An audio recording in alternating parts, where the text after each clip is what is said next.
My head is about to explode. A man has been arrested, not just for making threats of violence, but also for starting a fire and threatening to kidnap his friend's daughter. Hello, my fam. Perez here, the queen of all media, the original influencer, and your number one source for everything It Ends With Us saga. As I've shared with you all, Justin Baldoni is blessed to have billionaire Steve Sorowitz in his life. Steve is the co-founder of Wayfarer Studios, a co-defendant in her lawsuit against them, and Steve is paying all of Justin's legal bills. If it wasn't for Steve's money, he would have probably had to capitulate and just do whatever the power couple wanted, including admitting to guilt over things he didn't do and releasing that statement they wrote for him. Remember? Well, now a Highland Park man is behind bars on charges of arson and attempted extortion. And she was brought up in this kidnapping plot.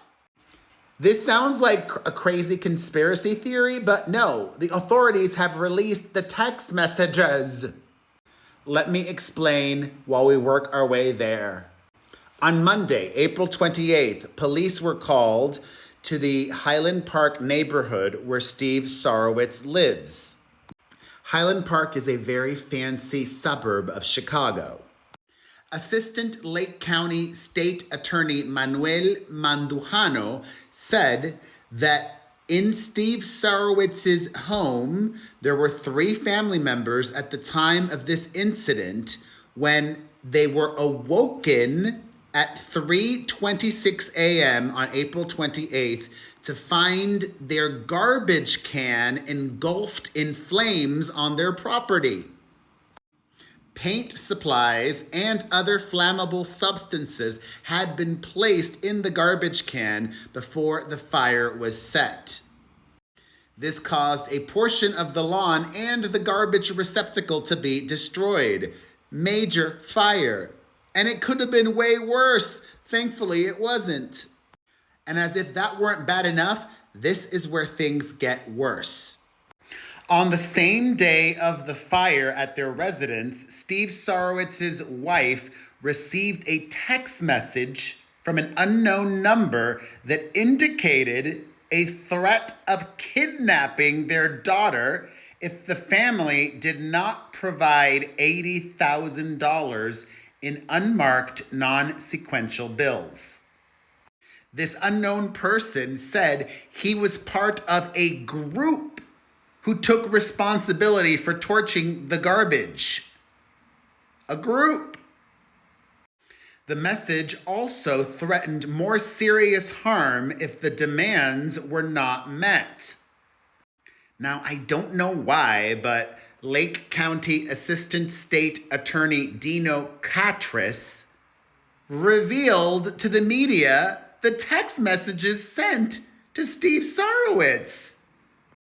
Did the public need to know this? The text to his wife said, quote, "If you fail to comply, we will take your daughter hostage and she won't make graduation. At that point, we will ask for more money. If you guys are prepared to spend $100 million to ruin the lives of Miss Lively and her family, we are sure you can spare a few for your daughter." What? A day later, an unknown number sent text messages to the family's daughter with the same information that was sent to the wife, Steve Sorowitz's wife. Another message was sent on Thursday to the daughter, identifying her college and the address of her sorority house she frequently visits, the state attorney said. That text message read, quote, "Okay, Miss Honor Roll, we know your address. You guys are not untouchable. You can upgrade your security all you want, and that still won't stop us. We are prepared to ruin all your lives over a little bit of money. The next fire we start will be from the inside. Holy hell! If I was Steve Sorowitz, I wouldn't be upgrading my security. I would not be in that house right now. But thankfully, as I told you at the beginning of this video, the culprit who is alleged to have made these threats and started the fire has been arrested. We'll get to more info on how that happened and him, but first, more text messages were sent to Steve Sorowitz's wife and daughter saying that they had given them ample time to turn over the $80,000, and they have taken great lengths to remain hidden. A text message read, "We gave you guys time to consider our offer. Remember, no one is untouchable, not even you guys. You can have someone posted at night, you can leave the lights on, you can upgrade your security, and we will still get by. Understand, we took precautions to stay hidden, and we are prepared to ruin all your lives. We're not asking for millions, just for $80,000. That's nothing to you people. We can do this the easy way and nobody has to know. All you guys have to do is drop off the money at a public location and we disappear. Simple as that. If you'd like to go against us, then so be it. We will not stop.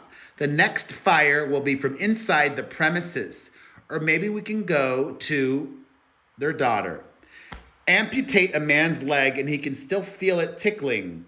Tell us when your little girl is on the slab, where will it tickle you?" The person sent yet another text message this past Friday, this time to Steve Sorowitz himself, informing the billionaire that the sender was the person who left the present outside his residence and that the next fire will be from inside. Well, Steve Sorowitz was not trying to negotiate with this person, so he contacted the FBI, who coordinated with the Highland Park Police Department to use technology and warrants to figure out who the sender of these threats and who started the fire was. Law enforcement identified that the text messages were sent from the Highland Park Public Library. Eduardo Aragon of Highland Park was seen on surveillance video coming to the library parking lot at night and using the free Wi-Fi at the same time all of the messages were sent. The police saw him on surveillance going to the library multiple times, each in the moments before one of these text messages was sent. And that's how they were able to get him. Using the free Wi-Fi in the parking lot at the library. He didn't even go into the library, according to the state attorney. And here's the craziest part. Aragon confessed that he was the one who started the fire on the property. He admitted to the police to going to the library and sending the messages over Wi-Fi and demanding the $80,000 to not kidnap the family's daughter. How did he get all their phone numbers, though? How do you get a billionaire's phone number? If you're that crafty, you should have a job. But no, he told police that he had been out of work for 2 years and needed the money. He's charged with 1 count of arson, 6 counts of intimidation, and 1 count of harassment through electronic communication. And I guess being out of work, he had a lot of time to follow all of the "It Ends With Us" saga. He literally name-checked Blake Lively in one of the threats. Thankfully, nobody was hurt. And thankfully, police got this guy, and quick. And he's probably going to do some serious jail time now. Boy, oh boy. Y'all, stop being crazy. Thoughts? Let's discuss in the comments.